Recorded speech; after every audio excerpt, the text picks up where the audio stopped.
It's your favorite YouTube dealer. I appreciate you guys for stopping in. We have another song off of Ren's new album, Sick Boy. This one is called Seven Sins. Down in the description, I will continue to put the link to his album so you guys can go check it out, show some love.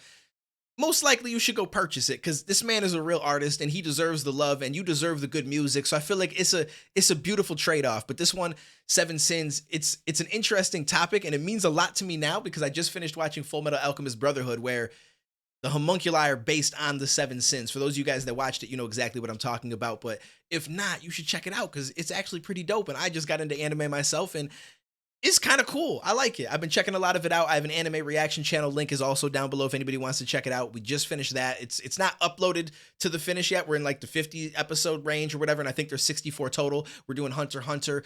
We're going to be diving into Jujutsu Kaisen. Got a lot of stuff going on. It's fun. But anyways, let's dive into this. It's about music today. Let's see what Ren was doing with this one. Hold up. I feel like we didn't start at the very beginning.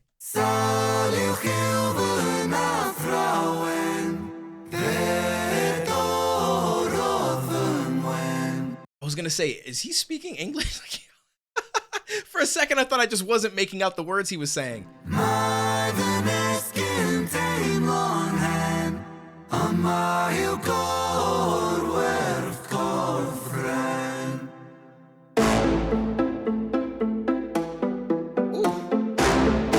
Well, I like this beat.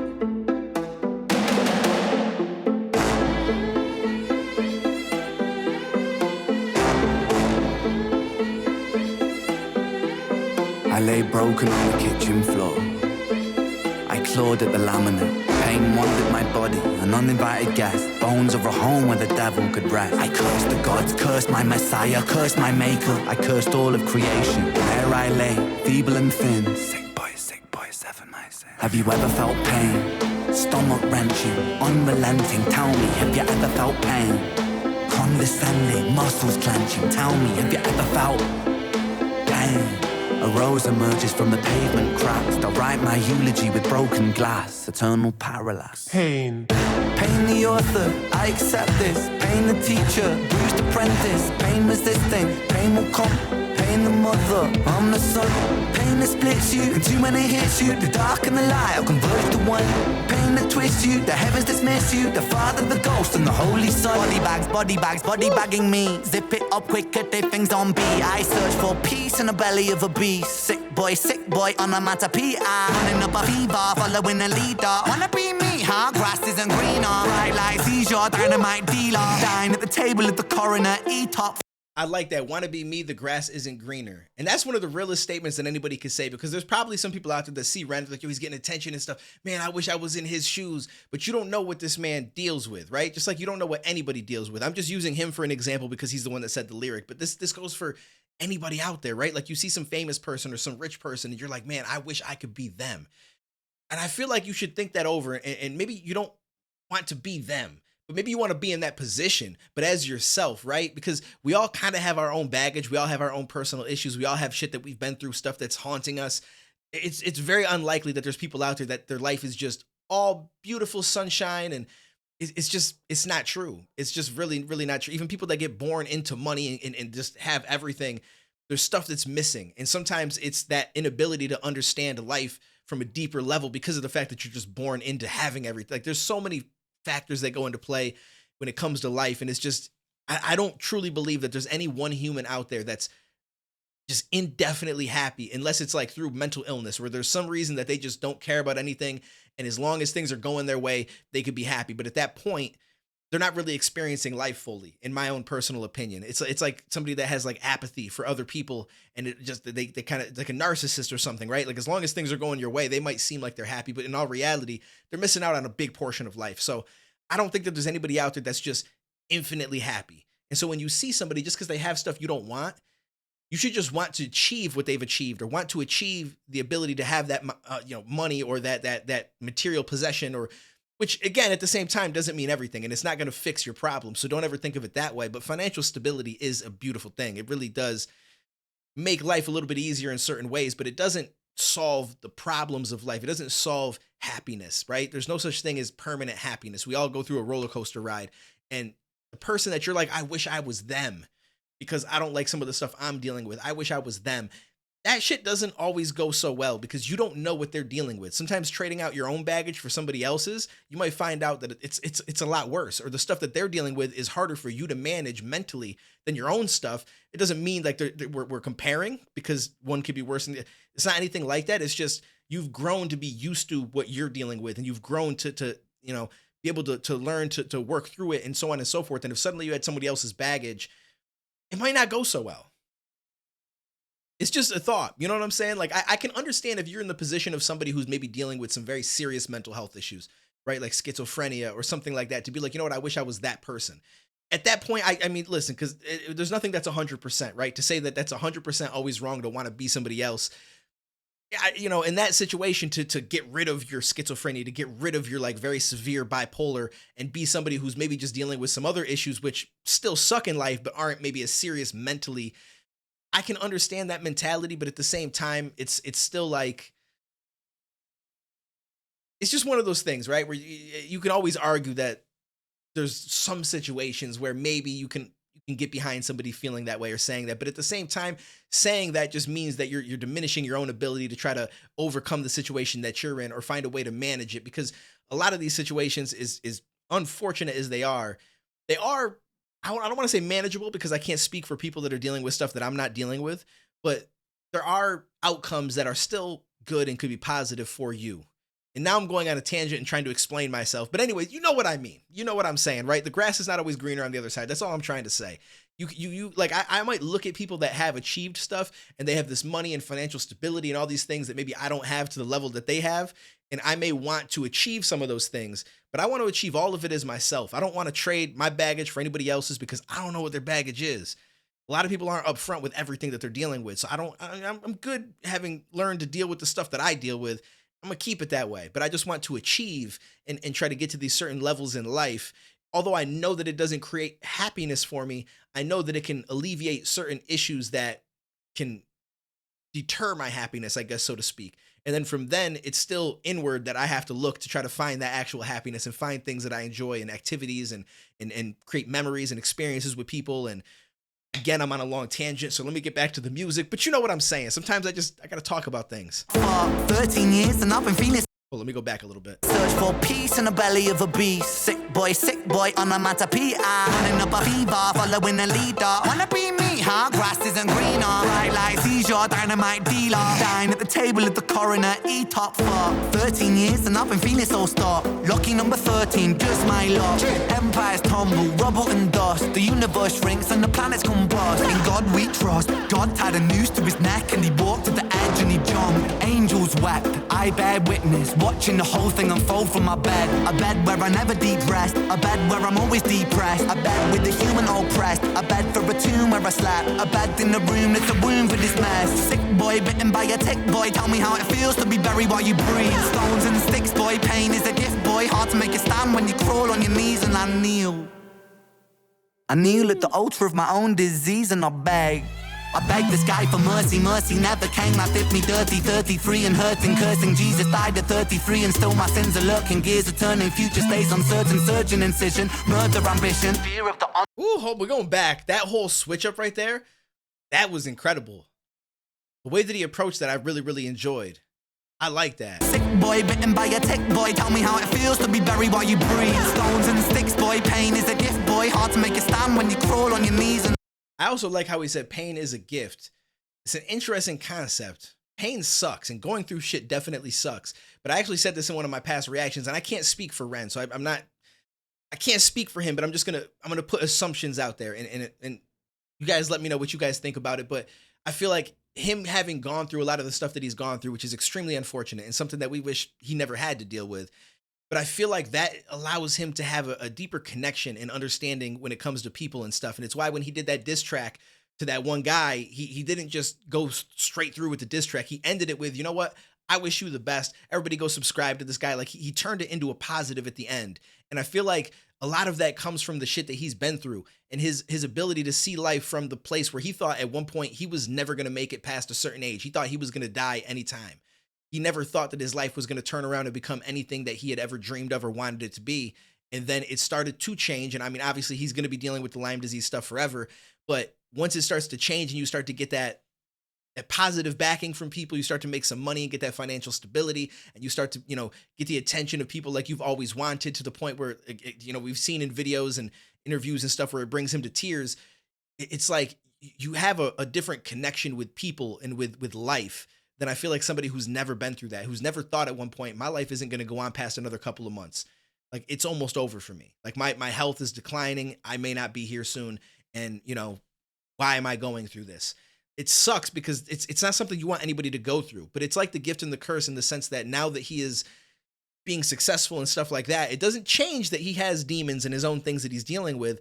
But when it comes to people in life and just his interactions with just humanity, I guess you could say, however you want to put it, his perspective is so much different. And again, I can't compare myself because I've not been in the situation where I'm literally ill and going through stuff like that, but I've dealt with health anxiety. I remember at one point I thought I was dead. I was so convinced that I had pancreatic cancer that I was thinking about how I'm going to tell my family, how I'm going to tell them that, I love them, and if I'm going to make a video about it, or if I'm just going to disappear from YouTube. I thought all these things, and it's not as serious as actually having the illness. So that's why, again, I'm not comparing myself at all, but I genuinely thought I was going to die. And it's definitely helped change my perspective on life, and it's made me a calmer person and more appreciative of the things that I do have, and it's made me nicer to people because I'm like, I don't know what that person's going through. Like, it's definitely altered the way that my mind works. And I would say that obviously me just having the health anxiety, which sucks, but now that it's kind of calmed down, is a luckier situation than actually having to go through an illness to have that kind of perception.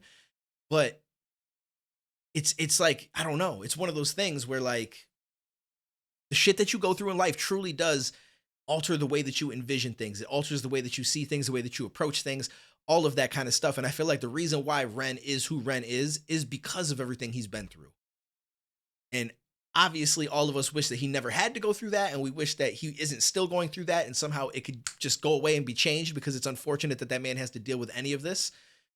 But that is also a part of who he is and who his character is and who he's grown to be, if that makes sense, right? And it's so, life is interesting, man. Like, this is something that we could have a whole hour-long, 2-hour, 3-hour-long discussion about, and still probably not really reach the end of it. It's just an ongoing discussion and an understanding of life and an understanding of so many different things, and it could branch into so many different topics, and it's life.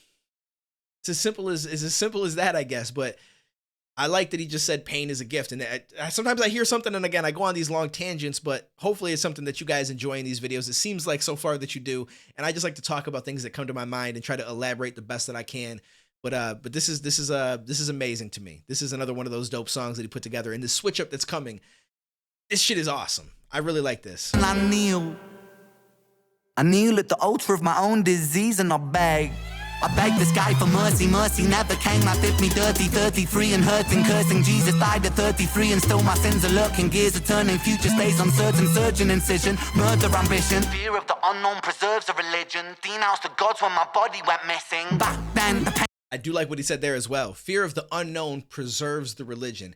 That is exactly what it is. Like, fear of the unknown, not understanding, not being able to prove it right or wrong, is really what keeps it there. And I like to point this out every so often, that, like, there's people that don't really believe in God. And somebody actually got mad at me and was like, I've never heard that. I don't know who you hang out with. It's like, listen, bro, I don't know what to tell you, but I feel like most people would agree with me that there are times in life where maybe you don't not agree that there's like maybe you're not going about life like I'm an atheist, right? But you don't really pray, you don't go to church, but as soon as you're in a situation where you feel like you're dying, which could be something as simple as a hangover to you going through something like an illness or whatever the case is, next thing you know, you're talking to God, right? And it's like, it's almost like it's embedded in each of us that we find that there are moments in life where we want to have that connection, we want to have that talk, or we're just like, you know what, maybe, it doesn't hurt to have that discussion and pray and hope that I can get through this. And, because who knows? Who really knows, right? And there's so many different, I'm not going to keep talking, but you know what I'm saying? There's so many different ways of looking at it. And I truly believe that almost everybody, obviously, again, nothing in life is 100%, but almost everybody can relate to that. Where if you were on your deathbed, if you were like, where if you didn't want something, like, you know what I'm saying? Like, you might try to have that conversation, whether you've never had it in your life, whether you don't really believe that there's a God. It's just one of those, well, let's just give it a shot. right? Because I can't prove, and nobody's ever proven that it's not real. Just like no one's really proven that it is real. Although some people would argue that there's certain things that show that there is a God, and who am I to say that there is or isn't? I just know that that's something that I've found in my life, that I've had that talk quite a few different times. And I find now that I'm older, I have a little bit more faith and stuff like that. And I want to start to get into praying and understanding and stuff a little bit more. But that at one point I was like, I don't think so. I'll be agnostic because I'm not going to say either way. But as soon as I was in a situation, you best believe I had that conversation. We talked. Fear of the unknown preserves a religion. Denounced the gods when my body went missing. Back then, the pain spray ricochet like a Mac 10. Hot lead hit the bed that was trapped in. Red wing seraphim out of God's grace. Cried tears from heaven like Clapton. Stick pins in the voodoo Hendrix. Thick skin, stay humble Kendrick. Stay skeptic, check the biometrics. Bloodstain, crime scene, forensic. I like how, first of all, the style that he's going through this with is dope. I think there was an Eric Clapton reference. There was, I can't remember who else, there was a Kendrick reference, there was somebody else, I can't recall now. Non preserves a religion, denounced the gods when my body went missing. Back then, the pain spray ricochet like a Mac 10. Hot lead hit the bed that was trapped in. Red wing seraphim out of God's grace. Cried tears from heaven like Clapton. Stick pins in the voodoo Hendrix. Thick skin, stay humble Kendrick. Stay skeptic, check the biometrics. Bloodstain, crime scene, forensic. Lights on, lights out. Fade into the background. So down, running from the silhouette of self-doubt. By now, really should have figured this shit out. Lights on, lights out. Smackdown. Let it be. Quote John Lennon. Click-clack, John got shot for attention. What does that tell you about the good of intentions? Bitterness formed in a storm of aggression. Prophets get dropped, imagining heaven. Martin Luther, Muhammad, or Dad. 6-6 followed by 6 and 7. Build 'em, praise 'em, bury 'em dead. I was born to be half a man with half a chance. My heart isn't half righteous, half is down and half a gram. Hard soul troubles and thoughts stay darker than Uruk-hai master plan. Sharper than that shard, splinter and cinnamon. Irony could kill a man. He makes money when the music lands. Expand, pay me my cheese, rain down parmesan. Followed by 7 whole sins for a self-made Armageddon. Sin 1, pride. Pride makes a man kill a man for his ego to survive. Ooh, hold on, let me go back real quick. I want to pause so much and just keep talking forever, but I'm trying my best not to make it just non-stop talking. But the whole running from the silhouette of self-doubt is one of the realest things that I've heard, because that's something I feel like we all do at some point in time. I'd be very surprised to find anybody that's just 100% confident in themselves at all times. I feel like we always have that moment of self-doubt. We always run into that. And sometimes that's actually what keeps us driven. That's what keeps us achieving things, is that self-doubt and the ability to try to overcome it and to try to prove to ourselves or to people around us that we are better than that silhouette, so to speak, and what it's trying to, make us feel. That shard, splinter and cinnamon. Irony could kill a man. He makes money when the music lands. Expand, pay me my cheese, rain down parmesan. Followed by 7 whole sins for a self-made Armageddon. Sin 1, pride. Pride makes a man kill a man for his ego to survive. Sin 2, lust makes the grass look greener. Crucifies trust. Sin 3, gluttony. Humans consume and consume. Planet Earth gets a frontal lobotomy. 4, sloth. Rinse and repeat. Reruns, repeat. Time lost. Sin 5, envy. That's when one man's win is another man's frenzy. Sin 6, wrath, rage, vengeance, killers, psychopath. Envy. One man's win is another man's frenzy. That's such a real thing.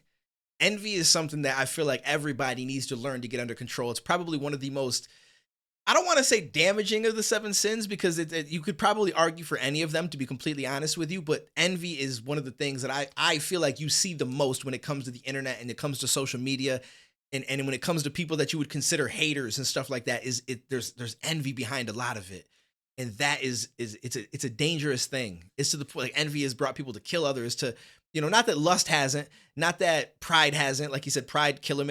So there's danger in all of them, but envy is just one of the most disgusting ones, in my own personal opinion. It's just something that I feel like you don't want to fall victim to. Repeat, reruns, repeat, time lost. Sin 5, envy. That's when one man's win is another man's frenzy. Sin 6, wrath, rage, vengeance, killers, psychopath. Sin 7, greed. Greed plants a seed that will destroy us all if we succumb to greed. If we take what we need and take more than we need, then our oceans will bleed. Still we feed and we feed and we sleep and repeat, and we exile the shepherds and follow the sheep. We inherit the meat. We inherit this world that we bruise and we beat. We inherit this vanity, circles of creeds. Inherit the liars, the murderous thieves. One sin for every one day of the week.